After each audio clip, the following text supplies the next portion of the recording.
다시 제가 좀 강의를 좀 드리고 싶은 게 가장 중요한 게 뭐냐 그러면 암 줄기세포가 뭔가에 대한 개념을 정확히 아셔야 돼요.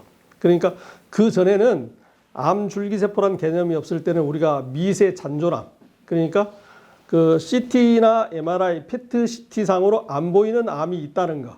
무슨 말씀이 되시죠? 그러니까 이제 여러분들이 만약에 이런 경우가 있겠죠. 뭐 수술도 받고 그다음에 뭐 항암이나 방사선을 다 마쳤어요. 그리고 PET 사진이나 사진을 찍으니까 암이 없다 이 말이죠. 예? 그러면 선생님들은 내 몸에 암이 없으니까 완치가 된 걸로 아실 수가 있잖아요. 그런데 한 달이나 두 달 후에 보니까 갑자기 암이 불쑥 나타났단 말이에요. 그러면 한두 달 만에 새로운 암이 생겨가지고 암이 생긴 게 아니에요. 무슨 말씀 이해되시죠? 네. 그리고 며칠 전에 제가 진료했던 분, 한 부부가 저희 병원에 오셨는데 신장암을 수술하신 거예요. 신장암을 수술하셨는데 수술 당시에 그 암 크기를 보니까 한 7cm에서 8cm 정도 되셨다는 거예요. 암 크기가. 그래서 이제 수술을 잘 마쳤죠.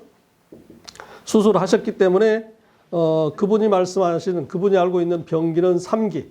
그럼 수술했으니까 3기 초반이 됐겠죠. 수술을 못했다면 이제 3기 후반이 되는 건데 3기 초반으로 수술하시고 그분이 재발을 방지 목적으로 뭘 했냐 그러면 키투르다는 항암을 하셨대요. 키투르다 들어보셨죠? 면역 항암제. 그런데 저는 수술 후에 하는 항암을 보조적 항암이라는 표현을 써요. 쉽게 말하면 재발 방지 목적으로 수술이라는 것은 눈에 보이는 암을 제거한 거고 눈에 안 보이는 미세의 암이 있을 가능성을 보고 항암을 해서 재발 방지를 목적으로 하는 게 보조적 항암이에요. 그런데 그전에는 그러지 않은데 요즘 어쨌든 면역 항암제를 갖다가 보조적 항암으로 많이 쓰기는 하시는가 봐요. 근데 어쨌든 그분이 6개월간 키투르다는 보조적 항암을 하셨어요. 그리고 6개월 후에 검사를 했더니 간의 다발성으로 암이 발견이 된 거죠. 그러면 선생님들이 간의 암이 1년 후에 재발이 됐는데 수술 전에 그 암세포가 간으로 갔을 것인가? 아니면 수술 후에 암세포가 간으로 가가지고 그게 커서 재발이 됐을까? 선생님들 어떻게 생각하세요? 그렇죠. 수술 전에 먼저 가 있었어요. 이해되시죠? 그럼 수술 전에 그 암세포가 간에 가 있는데 수술 전에 PET CT나 다 찍었을 거 아니에요. 근데 간에는 안 보였다 이 말이죠. 무슨 말 이해되시죠? 그 검사를 지금 하려는 거예요, 지금. 이해되시죠? 네.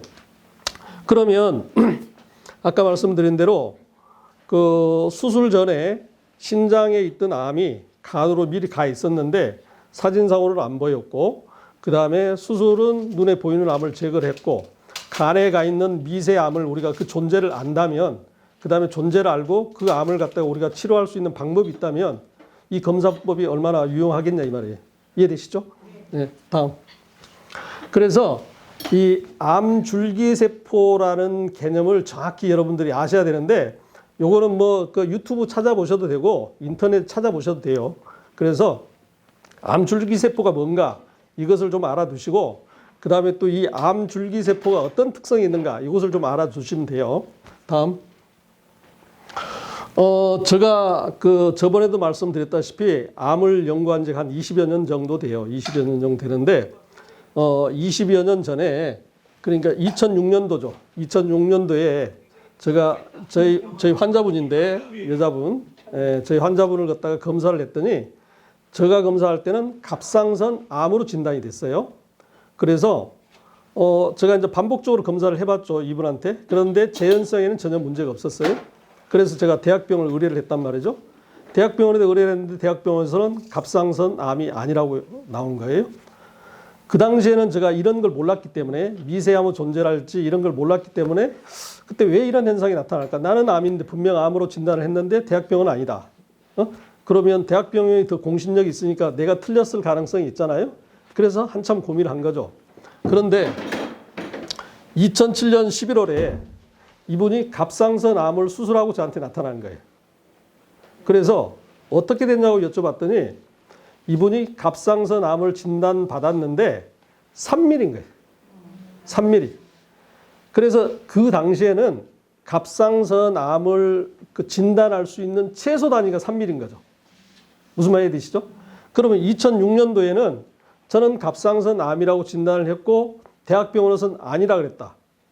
그러면 결과는 다르지만 둘 다 맞은 거잖아요. 왜 그러냐? 대학병원에서는 영상의학적으로 검사를 하는데 갑상선 암이 여기 있잖아요. 여기. 갑상선이 여기 있잖아요. 초음파를 대면 된단 말이죠. 그러니까 3mm도 진단이 가능한 거예요. 그러면 2006년도에는 갑상선 암이 3mm가 아니라 1mm일 수도 있고 2mm였을 수도 있다는 거죠. 무슨 말이 이해되죠? 그 이해를 하고 나서 암이라는 거는 사진상으로 나타날 수도 있고 안 나타나는 미세암이 있구나라는 걸 그때 제가 깨달은 거예요. 다음 도표. 그래서 제가 이 도표를 만들었어요. 이 도표를 만들었는데 우리가 거기 조기 발견이라는 말을 많이 하시잖아요. 그래서 우리가 건강검진을 1년에 한 번씩 매번 하시는 이유가 뭐냐 그러면 암을 조기 발견하기 위해서 건강검진을 한단 말이죠. 그 조기 발견을 하는 암의 크기 대상이 보통 1cm예요. 1cm? 뭐 정확히는 뭐 한 7, 8mm 정도 되는데 어쨌든 엇비슷하게 1cm 전후 암을 발견했을 때 조기암이라 그러는데 여기 선생님들은 참 다 암을 진단 받으셨잖아요. 근데 1cm 때 발견이 안 되셨죠? 거의가 아주 진행된 상태에서 발견됐잖아요. 그러면 이거는 폐암 기준이신데 여기가 지금 암의 크기예요. 여기가 1cm고 여기가 그러면 1mm. 1mm. 여기는 0.1mm. 여기는 0.01mm 암도 있을 수가 있다는 거죠. 이해되시죠? 그러면 1cm가 조기 발견인데 암이 왜 무섭냐 그러면 1cm 상태로 내 몸에 암이 있더라도 나는 전혀 증상이 안 나타나는 거예요. 모르고 지낸단 말이죠. 근데 이분 같은 경우는 폐암인데 만약에 이 사람이 기침을 했어요. 그래가지고 감기인 줄 알고 약국에 가서 약을 사 먹었어. 그런데 감기가 안 나. 그러니까 이제 약국에서는 그러면 동네 의원에 가서 엑스레이도 한번 찍어보시라고 이렇게 권유를 할 거 아니에요. 이게 동네 병원에 가서 엑스레이 찍으니까 폐에 뭐 혹이 보이네. 그러면 거기서는 또 큰 병원 가서 검사를 해보라 이럴 거 아니에요. 그러니까 큰 병원에 가서 검사를 하니까 폐암이 진단된 거예요. 그러면 이 사람이 기침을 했던 거는 폐암으로 인한 증상으로 기침을 한 거예요. 암이라는 것은 암으로 인해서 증상이 나타나면 대부분 말기 상태가 되는 거예요. 무슨 말이 되시죠? 그러면 1cm 암이 여기인데 폐암에서 증상이 나타나면 암이 한 2, 3cm 정도 커졌을 때 나타난단 말이에요. 이해되시죠? 그러면 2, 3cm 정도 커졌을 때 암이 나타나면 폐암으로 인해서 기침이라는 증상이 나타나면 우리가 흔히 말하는 그 말기 상태다.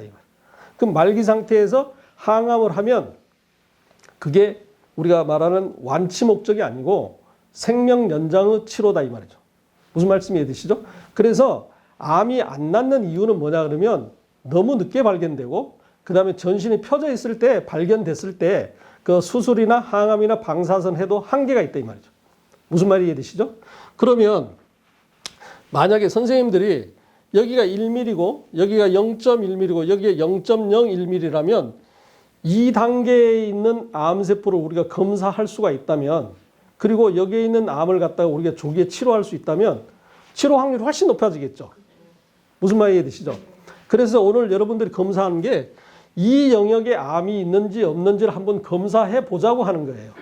이해되시죠? 다음. 그러면 그 검사를 어떻게 하느냐? CTC 검사라는 게 있어요. CTC 검사가 뭐냐 그러면 C라는 거는 우리 혈관에서 피가 순환한다. 서큘레이팅. 그 다음에 C라는 거는 튜머, 종양. 그 다음에 C는 세포. 그러니까 우리 혈관 속에서 암세포가 떠다니는데 혈액을 채취를 해가지고 그 혈액 속에서 암세포가 있는지 없는지를 검사하는 게 CTC 검사라 이 말이죠. 무슨 말이 되시죠? 다시 여기서 종양학적인 설명을 좀 드리고 싶은데 우리가 암세포가 하나의 암세포가 두 개로 되고 두 개가 네 개로 이렇게 세포 분열한단 말이죠. 세포 분열해서 이제 무한 증시 갖고 그 다음에 빠르게 분열하고 이런 특징을 가지고 있는데 종양학에서는 암세포가 한 1cm 정도 됐을 때 10억 개 암세포가 모여있다. 10억 개. 그러면 1mm 정도 돼도 이렇게 암세포가 모여 있는 거잖아요. 무슨 말씀 이해되시죠?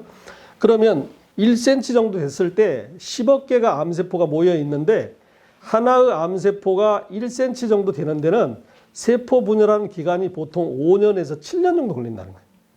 그러니까 선생님들 같은 경우는 1cm 이하에서 암이 발견됐기 때문에 최초의 암세포가 생긴 거는 한 10년 전일 수도 있는 거예요. 무슨 말이 되시죠? 그 다음에 또 중요한 거는 뭐냐 그러면 1cm 전후 암이 생기면 이 암들도 생명체이니까 생명체는 뭐예요? 영양분을 공급받아야 할 거 아니에요? 영양분을 공급받아야 되기 때문에 이 혈관들이 신생혈관이라는 혈관을 만드는 거예요. 만약에 암덩어리가 이렇게 있어요? 그럼 암덩어리 주변에 신생혈관이라고 촘촘하게 혈관을 만든단 말이죠. 혈관을 만들더라도 문제는 뭐냐, 어디 저기 혈관이 발달되지 않은 일부 영역에서 저산소 영역이라 그래서 산소하고 영양분이 공급되지 않는 영역이 있는 거예요. 1cm 암이더라도. 그러니까 1cm 암을 이렇게 이렇게 분해를 해가지고 현미경으로 보면 그 암세포가 똑같은 암세포가 아니라 우리가 흔히 아는 세포 분열 성장 증식이 빠른 암세포도 있고 아주 성장 속도가 느린 그야말로 휴면암이라 그래서 잠자고 있는 듯한 암세포도 있다는 거예요. 무슨 말이 되죠? 그 암세포 존재를 밝혀낸 게 거기 암줄기세포라 그래서 저산소 영역에만 존재하는 암세포가 있다는 거예요. 근데 여기서 중요한 건 뭐냐 그러면 우리가 항암이나 방사선을 하잖아요. 항암이나 방사선을 할 때는 그 항암이나 방사선은 원리가 효과 있는 원리가 뭐냐 그러면 암세포가 정상세포보다도 그 분열 속도가 빠른 원리를 가지고 효과 있게 만들어진 거예요. 그러면 만약에 저산소 영역에 있는 일부 암세포, 그게 뭐 우리가 암줄기세포라 할 수도 있고 미세 잔존암이라 할 수 있는데 이 암세포는 한 1에서 2% 정도 존재하는데 이 암세포는 기존의 지금 같은 표준치로 항암이나 방사선에 효과가 없다는 거예요. 무슨 말씀 이해되시죠? 그래서 암줄기세포에 대한 존재를 여러분들이 정확히 이해를 하셔야지 암을 극복하는 데 도움이 된다 이 말이죠. 이해되시죠? 다시 앞으로 가서.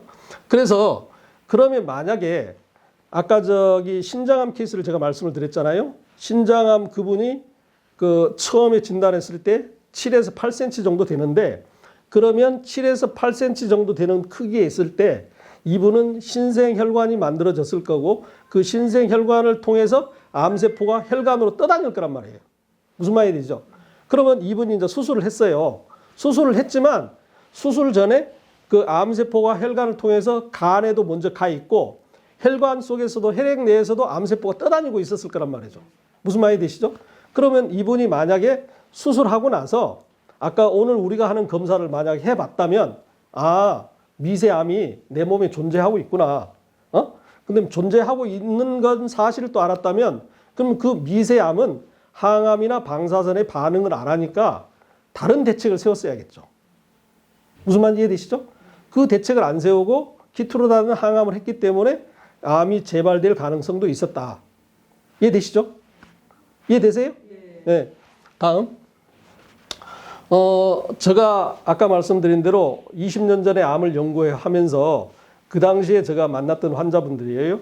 이분 같은 경우는 그 대장암 흔히 말하는 그 6개월밖에 못 산다는 대학병원에서 그런 대장암의 다발성 폐전이 환자신데 이분이 2년 동안 항암을 했어요.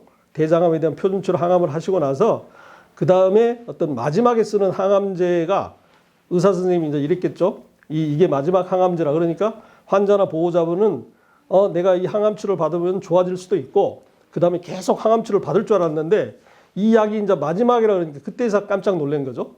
그러니까 이제 병원 치료만 가지고는 안 되겠구나. 그래서 인터넷을 뒤진 거예요. 그러다가 우연히 저를 만났는데 저를 만나고 나서 어쨌든 이분이 수술을 받게 됐어요. 사기 상태에서. 그러면 통상적으로 수술하고 나서 아까 제가 말씀드린 대로 눈에 보이는 것은 제거했지만 이분도 분명 암줄기세포 이론에 의하면 다른 데도 옮겨가 있었을 거고 혈액 속에도 암줄기세포 있었을 거 아닙니까? 무슨 말이 되죠? 근데 이분이 암을 진단받은 지가 아마 그 2006년 정도 되니까 지금으로부터 한 14년, 5년 정도 되시는데 그 당시는 수술 후에 재발 방지 목적으로 하는 보조적 항암이 활성화가 안 됐어요. 그래서 이 사람은 보조적 항암을 하질 않으신 분이에요. 그리고 지금까지 재발이 안 됐단 말이죠. 그러면 뭡니까? 암 줄기세포를 억제할 수 있는 그런 치료를 받아서 효과를 봤다는 결론이 나오잖아요. 추측이 이론적으로. 다음 분. 이분 같은 경우는 원래가 원발암이 직장암이신데 직장암을 갖다가 방사선을 하다가 그 어떤 그 후유증으로 고륙종이 생겼어요. 고륙종이 생겼는데 고륙종에서 이제 다발성 또 폐로 전이가 됐죠. 그러면 대학병원에서는 그럴 거 아닙니까? 아, 이제 고륙종 4기가 되는데 요거는 수술도 안 되고 항암 치료만 가능합니다. 근데 항암 치료를 해도 뭐 우리가 생명 연장 목적이다 이런 말씀을 흔히 들을 수 있잖아요. 그런데 이분이 이제 그런 말을 들으니까 이분이 저를 찾게 된 거죠. 그래서 아까 말한 대로 병원에서 하는 항암 치료와 그다음에 어떤 그 보완 치료를 해서 항암을 3개월 하고 나서 완전 간해라 그래서 사진상으로 암이 안 보이는 상태를 유도를 한 거예요. 그리고 그 뒤에 결국은 사진상으로 안 보였지만 아까 말씀드린 대로 암 줄기세포는 있었을 가능성이 있단 말이죠. 그런데 그것을 그 5년 이상 재발이 안 됐으면 암 줄기세포를 치료할 수 있는 그런 효과가 이분한테도 적용이 됐다. 이렇게 이해가 가능하시잖아요. 이런 내용은 제가 자세히 말씀드릴 수 없는 게 여기 의료법상의 문제도 있고 그러니까 홈페이지에 이 동영상이 올라와 있어요. 로그인해서 들어가 보시면 되고. 다음 분요. 이분도 대장암이신데 그 대장암 4기입니다. 4기인데 아까하고 케이스가 좀 다른 게 이분은 그 대장암에 대한 표준 치료를 16번을 했어요. 뭐 물론 그 항암만 하는 게 아니라 우리 치료를 같이 병행을 한 거죠. 16번을 했는데 이분이 16번째 되니까 종양 표지자가 고개를 드는 거예요. 우리 여사님 같이 고개를 든단 말이죠. 그럼 뭡니까? 그 첫 번째 했던 표준 치료가 이제 내성이 올 가능성을 갖다가 염두에 두는 거죠. 그러면 내성이 오면 결론적으로 어떻게 합니까? 두 번째 약을 바꾸겠죠. 두 번째 약을 바꿔가지고 또 시행을 한단 말이죠. 그럼 두 번째 약을 바꿔 시행을 하면 또 효과가 있다가 어느 순간에 또 내성이 와요. 그럼 또 세 번째 약을 바꾸겠죠. 그러다가 교과서적으로 돼요. 결과가. 무슨 말이 되죠? 그래서 최초로 시도를 해봤는데 그러면 우리가 진행암, 그러니까 항암이나 방사선으로 듣는 암은 항암을 하자 이거예요. 항암을 1차적으로 했는데 그 항암이 가장 효과가 있는 기간까지가 뭐냐 그러면 내성 전 기간이죠. 효과 있을 때까지 계속 하자. 그 다음에 어느 순간에서 내성이 왔다. 그러면 바로 2차 약을 들어가지 말고 휴식기를 유도를 하자. 휴식기를 유도를 하고 그 휴식기 동안에 아까 말한 대로 이 치료를 한번 해보자 이 말이죠. 그러면 두 가지 장점이 있겠죠. 하나는 뭐냐 그러면 아까 암세포가 두 가지 특성을 존재한다 그랬죠. 하나는 빠르게 세포 분열 성장하는 특성. 이런 경우는 어느 정도 암이 진행된 상태에서 우리가 만났기 때문에 그걸 항암이나 방사선 같은 어떤 공격적인 치료를 하지 않으면 그걸 빨리 멈출 수가 없어요. 그러면 나중에 그게 더 커서 생명에 지장이 있잖아요. 그런 암을 대상으로 해서 치료를 하되 그게 결국은 근본적으로 모든 암을 치료를 안 하는 거니까 최대한 그 효과를 끌어내서 내성이 오기 전 단계까지 효과를 우리가 겪어보자 이 말이죠. 유도를 해보자 이 말이죠. 그리고 내성이 오면 2차 항암을 바로 바꾸기보다는 그러면 그 진행암이 최대한 세력이 약해져 있을 거 아닙니까? 그럼 약해져 있는 상황에서 남아있는 잔존암, 우리가 흔히 말하는 암줄기세포라는 암하고 그 다음에 그 고형암을 대상으로 치료를 한번 해보자. 휴식기 동안에. 무슨 말이 되시죠? 그래가지고 이분이 성공한 케이스예요. 그래서 이분 같은 경우는 아까 말한 대로 그 대장암의 표준치료 16차를 하고 나서 CA가 고개를 들고 내성이 올 가능성이 있다. 그래서 저거 환자하고 보호자를 모셔가지고 설명을 드리고 휴식기 동안에 어떤 보완 치료를 한번 해보자. 그래서 18개월 만에 암이 완전 사라졌던 케이스입니다. 이분도. 그러면 결론적으로 제가 2006년도에 그 조기진단이라는 앞에다 초자를 붙여서 초조기진단. 왜 초조기진단의 표를 붙였냐? 대학병원 진단보다도 빨리 했으니까 내가 초조기를 붙일 수 있는 거죠.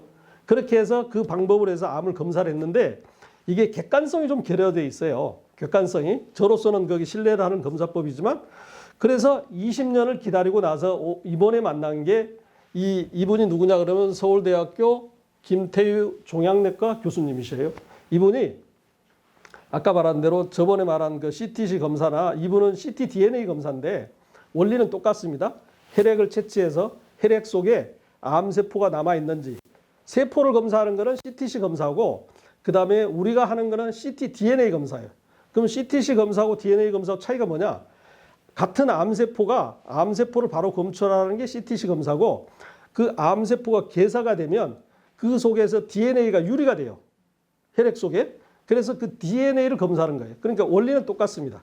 그래서 그게 만약에 혈액 검사상으로 암세포든 아니면 암세포 DNA든 그게 검출이 되면 아, 내 몸에 미세암이 잔존할 수 있구나.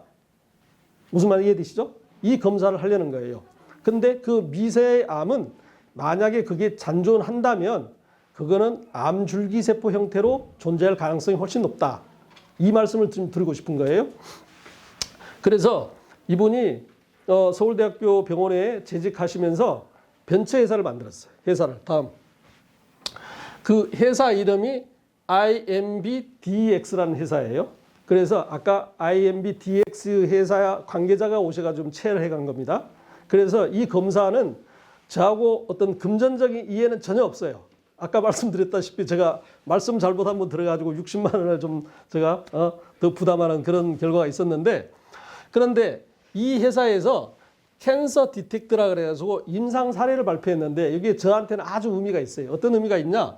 선생님들 같은 그러니까 쉽게 말하면 여기서 수술하셔가지고 아니 뭐 항암이나 방사선 치료 받으셔서 지금 사진상으로는 암이 안 보이는 분들이잖아요. 지금 여기 분들이 그러면 이게 대장암인데 이 대장암 환자를 이제 수술을 하신 거예요. 이 케이스가 3케이스인데 전부 다가 대장암 3기 분들이에요. 이분들이 3기인데 수술하고 나서 아까 말씀드린 대로 오늘 우리가 한 이 검사를 했어요. 검사를 하니까 이분 같은 경우는 암세포가 발견이 안 된 거예요. ctDNA가 발견이 안 된 거예요. 그렇지만 여기는 이분이 거기 수술 후에 암이 재발이 안 되라고 지금 항암을 하셨어요.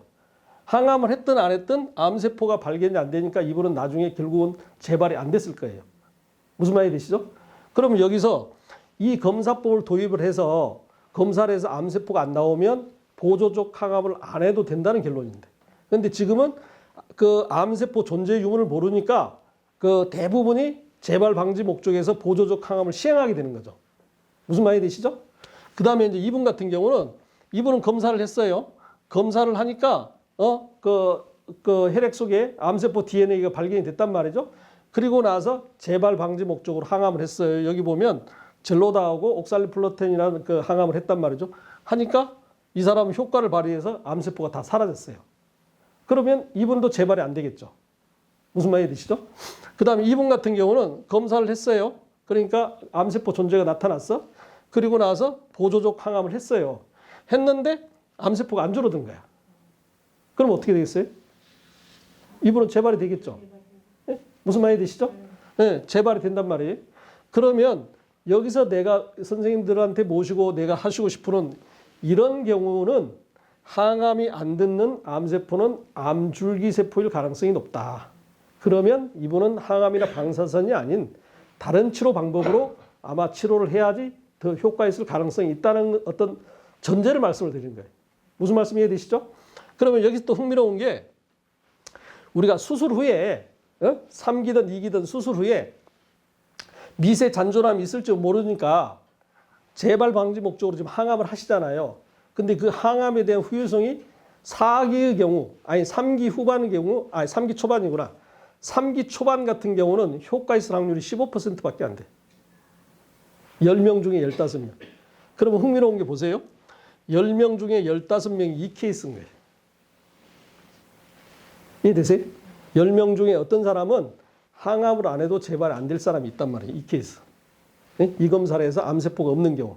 근데 이 경우만이 항암을 해서 잔존함이 있는데 항암을 해서 그 잔존함을 없애서 암세포를 완전 죽였다. 이 두 케이스가 15%. 그럼 여기서 이것만 빼면 퍼센트가 더 줄어들겠죠. 그럼 이 경우는 항암을 했는데 나중에 운이 없이 또 재발은 됐다 이 말이에요. 무슨 말씀이 이해되시죠? 그래서 선생님들한테 지금 상황에서 선생님들이 내가 그러면 정기적으로 3개월 만에 병원에서 검사만 하고 그 다음에 재발될 때까지 기다리고 재발되면 그때 치료하고 그럼 너무 늦겠죠. 무슨 말이 되시죠? 네. 다음.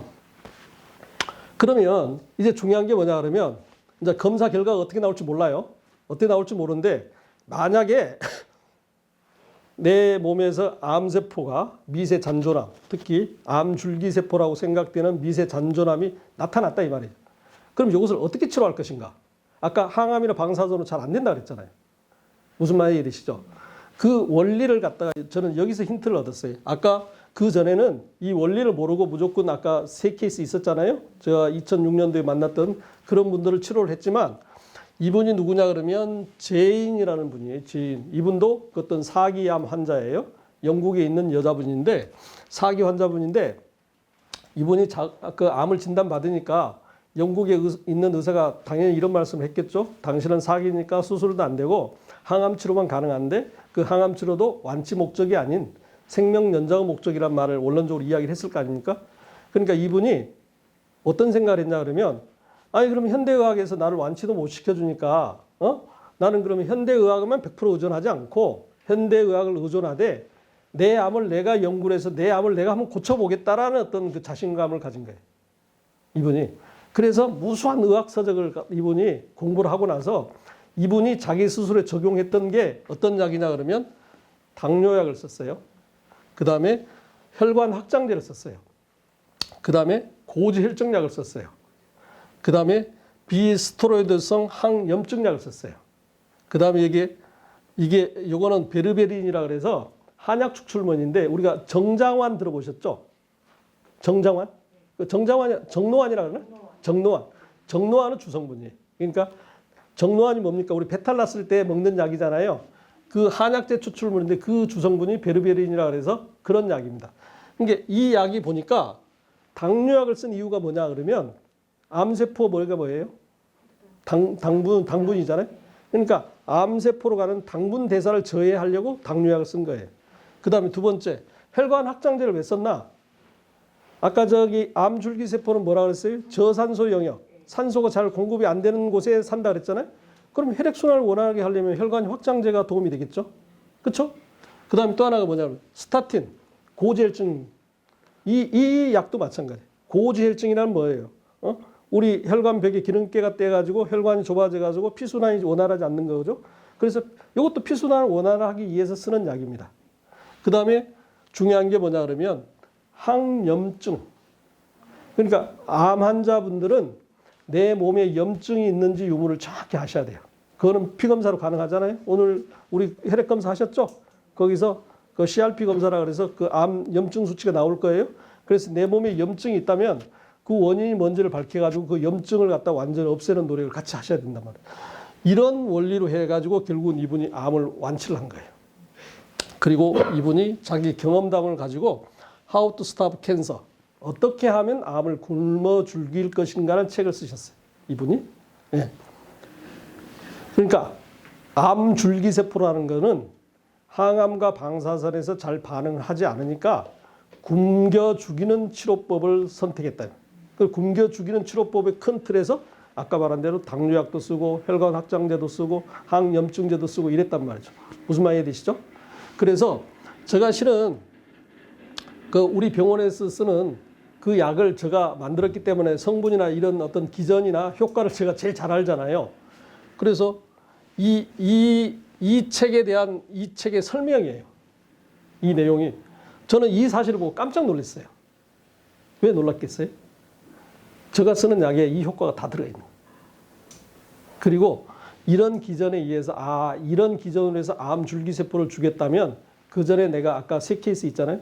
이런 경우가 거기에 효과가 있을 수 있겠구나 라고 추측이 되는 거잖아요. 무슨 말씀 이해되시죠? 다음. 그래서 옛날에는 우리가 구충제라 그래가지고 한참 유행했었잖아요. 그래서 COC 프로토콜이라 그래서 실제 이런 약이 아까 말씀드린 부모 구충제, 그 다음에 혈액순환제, 혈관 확장제 뭐 이런 약인데 결국은 이 약이 어떤 효과를 받는다 이 말이죠. 그래서 이 케어 온콜로지 클리닉이라고 그래서 영국에 있는 어떤 쉽게 말하면 우리나라 말하면 암 환자를 진료하는 의원급 병원인데 이 병원에서 의사가 뭐라고 이야기했냐 그러면 사기암, 말기암의 경우에는 항암만 방사선만 가지고 안 되고 또 구충제나 이런 요법만 가지고 안 되고 두 개를 믹스해서 같이 하니까 말기암이 잘 낫더라 이랬단 말이에요. 이해되시죠? 그러면 우리가 항암과 방사선을 해야 할 암이 있는 거잖아요. 진행암, 고형암.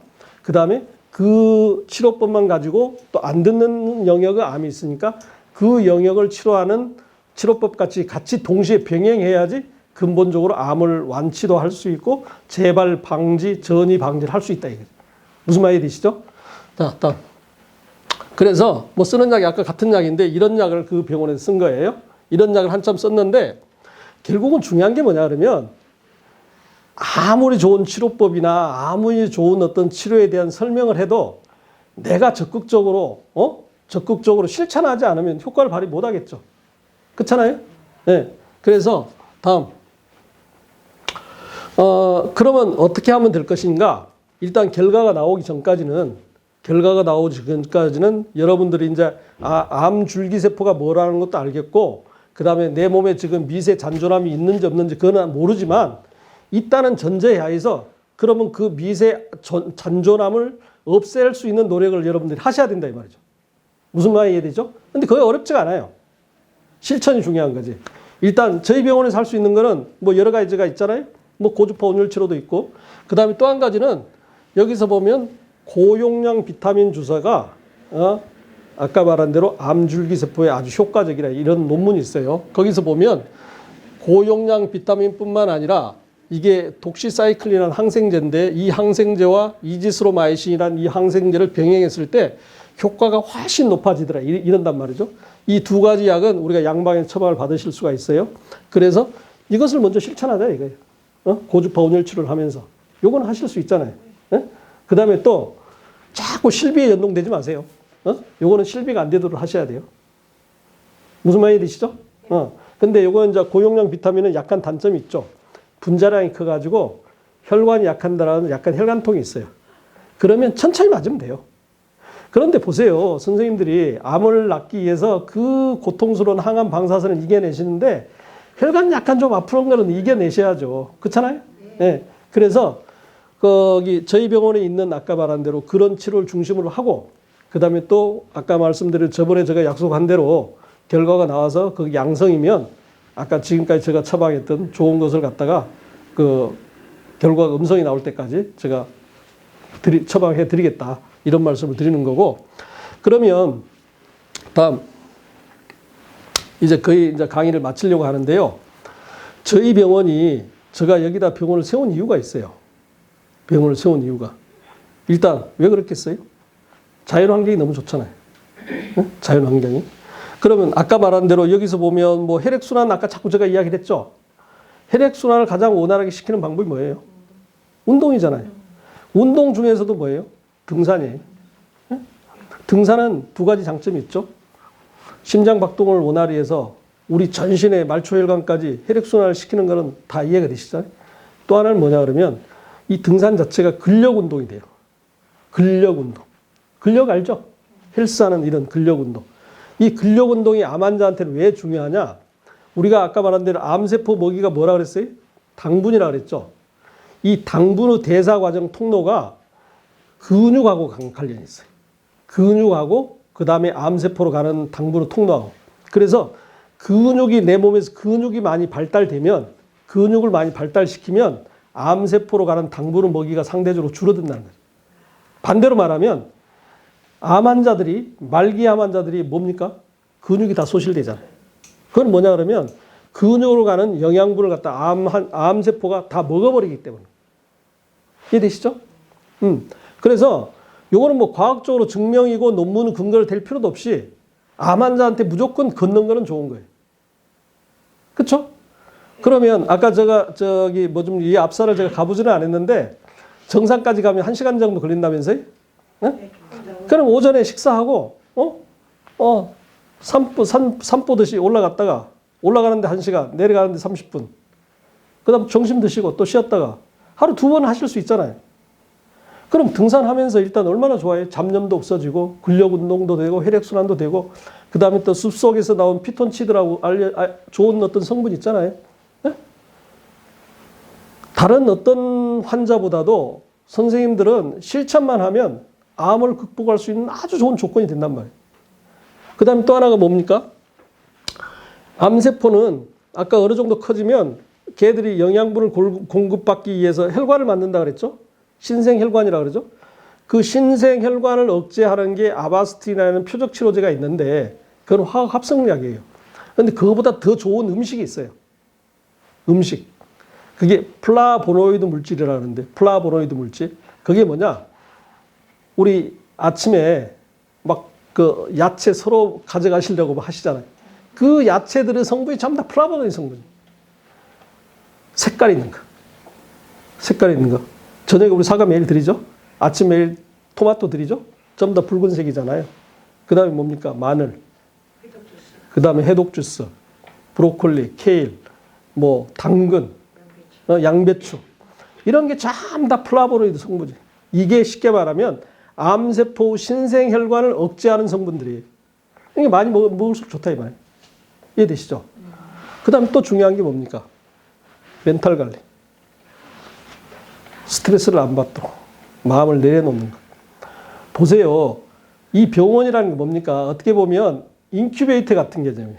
인큐베이터란 말 아시죠? 태아가 미성숙 태아가 그 엄마 뱃속에서 제대로 성장 안 돼서 나왔을 때 뭐 인큐베이터를 넣잖아요. 선생님들도 지금 아직 건강한 몸이 아니니까 이 병원이 인큐베이터인 거예요.